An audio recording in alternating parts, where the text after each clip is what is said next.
नमस्कार, मैं हूं राम किंकर, हाजिर हूं एमसीडी की राम कहानी को लेकर अपने सहयोगी दीपक बिष्ट के साथ। आज आपको एक कहानी सुनाता हूं, उसमें ही आपको किस ज्वलंत मुद्दे की मैं बात कर रहा हूं ये आपको पता चल जाएगा। दरअसल chief justice G Y Chandrachud, P S Narasimha और जस्टिस मधुर मिश्रा एक मामले की सुनवाई कर रहे थे। तभी एक वकील साहब आए और उन्होंने कहा था कि इस पूरे मामले को, सुनवाई को टाल देना चाहिए, और उनके हाथ में पट्टी बंधी थी और साफ तौर पर उन्होंने ये आग्रह किया कि इस पूरे मामले में स्वतः संज्ञान ले सुप्रीम कोर्ट। तो सुप्रीम कोर्ट ने ये कहा ठीक है, हम इसको देखेंगे। अब डीवाई चंद्रचूड़ की नजर जब वकील साहब पर पड़ी तो उन्होंने देखा कि दरअसल उनके हाथ में पट्टी बंधी थी। चंद्रचूड़ जी ने पूछा कि आखिरकार पट्टी क्यों बंधी है आपके हाथ पर? तो उन्होंने कहा कि दरअसल मेरे ऊपर आवारा कुत्तों ने हमला कर दिया। उन्होंने पूछा कहाँ, घर पे, घर के बाहर या फिर कहाँ? तो वकील साहब ने कहा कि जैसे ही मैं घर के बाहर निकल रहा था तो वहां पर 5 कुत्तों ने मुझे घेर करके हमला कर दिया।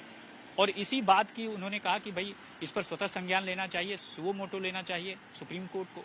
तो सुप्रीम कोर्ट के चीफ जस्टिस जीवाई चंद्रचूड़ ने कहा ठीक है, हम इस मुद्दे को देखेंगे। लेकिन उन्होंने एक चीज और कहा। उनको याद आ गई ये घटना की जब उनके लॉ क्लर्क पर 2 साल पहले हमला किया था कुत्तों ने, और वो हमला उस वक्त हुआ था जब वो कार पार्क कर रहे थे। और आज अगर आप देखेंगे तो पूरी दिल्ली में हर रोज तकरीबन 200 कुत्ते के काटने की घटनाएं सामने आती हैं। ये सब कुछ अभी चल ही रहा था, ये मैं कह रहा हूं, ये मैंने डेटा दिया आपको। ये जो चीजें चल रही हैं, ये जब सुनवाई चल रही थी, यानी बातचीत जब वकील और चीफ जस्टिस डीवाई चंद्रचूड़ की चल रही थी, तो सॉलिसिटर जनरल तुषार मेहता, उन्होंने एक वीडियो दिखाया और वीडियो उत्तर प्रदेश से ताल्लुक रखता था। उसमें देखा गया कि इस तरह से बेरहमी से एक बच्चे को काटा गया था। और आपको जानकर हैरानी होगी कि उस बच्चे की बाद में मौत हो गई थी, वो भी पिता की गोद में ही।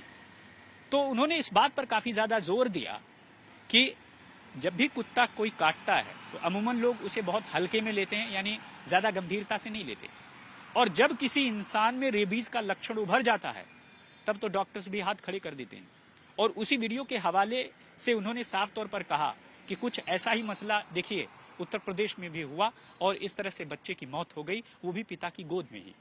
तो ये कहकर वो जतलाना चाह रहे थे कि अमूमन आने वाले जो दिन हैं या आने वाले जो समय है उसमें कुत्ता काटने की घटनाएं न केवल बढ़ रही हैं बल्कि बहुत ज्यादा इसको देखें तो इसके डॉक्टरी इलाज से संबंधित लोगों में जागरूकता नहीं है। हालांकि कन्वर्सेशन के दौरान चीफ जस्टिस ने वकील साहब से भी कहा था कि अगर आपको जरूरत है किसी मेडिकल सहायता की तो आप बताइए, मैं रजिस्ट्री को बोलता हूं, वह जो है इस पूरे मसले में आपकी हेल्प करेंगे। बहरहाल ये वो समस्याएं हैं जो बताती हैं कि इससे किस तरह से हर नागरिक पीड़ित है, सिर्फ आम ही नहीं बल्कि बहुत खास लोग। और यही वजह है कि एमसीडी ने साफ तौर पर जब हाईकोर्ट में इस बाबत एक मुद्दा आया, और आपको याद होगा कि G20 के दौरान एमसीडी पर आरोप लगे कि उसने कि कुत्तों को ईस्ट और वेस्ट दिल्ली के इलाके से यूं ही उठा लिया, तो अब उन कुत्तों का क्या हुआ? तो एमसीडी ने कहा कि वह कुत्ते उठाए गए थे और बाकायदा उन्हें छोड़ भी दिया गया है उस नेचुरल हैबिटाट में जहां पे वो रह रहे थे। लेकिन इस बात का बहुत खंडन किया एमसीडी ने कि दरअसल हाईकोर्ट में ये साफ तौर पर कहा कि एनिमल बर्थ कंट्रोल के तहत जो एनिमल हस्बेंड्री की गाइडलाइंस हैं उसी के तहत वो कुत्तों को उठाते हैं और फिर उन्हें नेचुरल हैबिटाट में छोड़ते हैं। तो बात जो फीडर गिवर्स, जो केयर गिवर्स और जो कि एनिमल एक्टिविस्ट हैं उनका क्या, और साथ ही साथ जिन लोगों ने पिटीशन लगाई थी हाई कोर्ट में उनका क्या?